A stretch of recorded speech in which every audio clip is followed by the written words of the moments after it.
এখন আমরা আসি কানেক্টরসের এমন একটা টপিক যেটা দিয়ে সাধারণত আমরা একটা কথা থামিয়ে আর একটা কথা বলার ক্ষেত্রে ব্যবহার করি।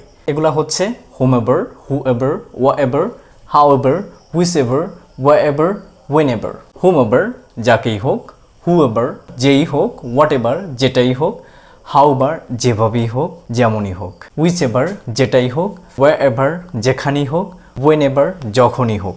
এগুলো বেসিক্যালি যে কোনো বাক্যে সাবজেক্ট অথবা অবজেক্ট হিসাবে যদি ব্যবহৃত হয় সেটা অবশ্যই প্রোনাউন হিসাবে বসবে, অথবা অ্যাডজেক্টিভ হিসাবে বসবে, অথবা অ্যাডভার্ব হিসাবে বসবে। তো আমরা কিছু এক্সাম্পলে চলে যাই। এক্সাম্পলগুলো হচ্ছে এরকম: whoever phoned you was very polite। যাই হোক, যেই তোমাকে ফোন করেছিল অনেক ভদ্র ছিল। তার মোবাইল, সে হয়তো যে ফোন করেছিল তার সম্বন্ধে হয়তো কিছু কথা বলছিল, তো ওই কথাগুলো থামিয়ে থার্ড পারসন একজন বলল যে whoever phoned you, যাই হোক যেই তোমাকে ফোন করেছিল was very polite, সে অনেক ভদ্র ছিল। তো এখানে whoever phoned you এটা পুরোটা একটা ক্লোজ। এটা হচ্ছে কি নাউন ক্লোজ। কি close? Noun clause. Noun clause হচ্ছে কোনগুলা? যে ক্লোজগুলা হচ্ছে কি পরিচয় বহন করে, এন্ট্রি বহন করে, ইন্ট্রোডাকশন বহন করে। অর্থাৎ এখানে সে ফোনের মাধ্যমে পরিচয়টা দিয়েছে। এ করছে কি একটা কার্য করছে, কার্যটা হচ্ছে ফোন করেছে, একজন ব্যক্তিকে ফোন করেছে, সেইভাবে আমি তার পরিচয়টা পেয়েছি। এমন একজন ব্যক্তি, সে ফোন করে এখানে পরিচিত হয়েছে। ওয়াজ ভেরি পোলাইট এটা হচ্ছে কি অ্যাডজেক্টিভ ক্লোজ।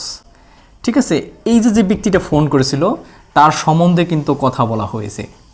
আমরা জানি যে নাউন অথবা প্রোনাউন সম্বন্ধে যদি কথা বলে সেটাকে আমরা অ্যাডজেক্টিভ বলি। ঠিক আছে, তো ওয়াজ ভেরি পোলাইট সেটা হচ্ছে কি এই নাউন ক্লোজ সম্বন্ধে কথা বলছে, একটা বৈশিষ্ট্য বহন করছে, ভদ্র ছিল, সেই জন্য এটা হবে adjective clause. Whichever room you use, তুমি যেই রুমটাই ব্যবহার করো, make sure you clean it up afterwards, সুনিশ্চিত হও অবশ্যই সেটা তুমি পরবর্তীতে পরিষ্কার করছো।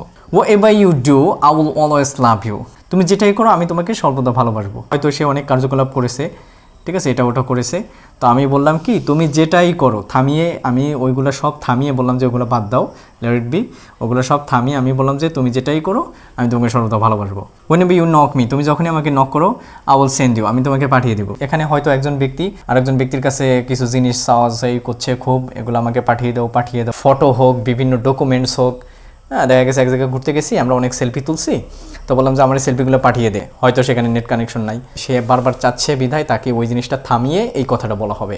You wherever stay you will keep on my toe, তুমি যেথায় থাকো না, এই যে যেথায় অর্থে বহন করছে, যেথায় থাকো না কেন আমি তোমাকে আমার নজরবন্দি রাখবো, আমি তোমাকে আমার দৃষ্টির ডগায় রাখবো। এখানে দেখো, এখানে হোয়ারএভার এটা অ্যাডভার্ব হিসেবে ব্যবহার করা হয়েছে। ইউ হোয়ারএভার স্টে, তুমি যেথায় থাকো, হোয়ারএভার প্রোনাউন, হোয়াটএভার প্রোনাউন, হুইচএভার এটাও প্রোনাউন, হুএভার এটাও প্রোনাউন। তো আমি বলছিলাম যে হয়তো সাবজেক্ট অথবা অবজেক্ট হিসেবে বসলে সেটা প্রোনাউন, আর অ্যাডজেক্টিভ আর অ্যাডভার্ব সাবজেক্ট অথবা অবজেক্ট হিসেবে যদি না বসে তখন সেটা হবে কি অ্যাডভার্ব অথবা অ্যাডজেক্টিভ।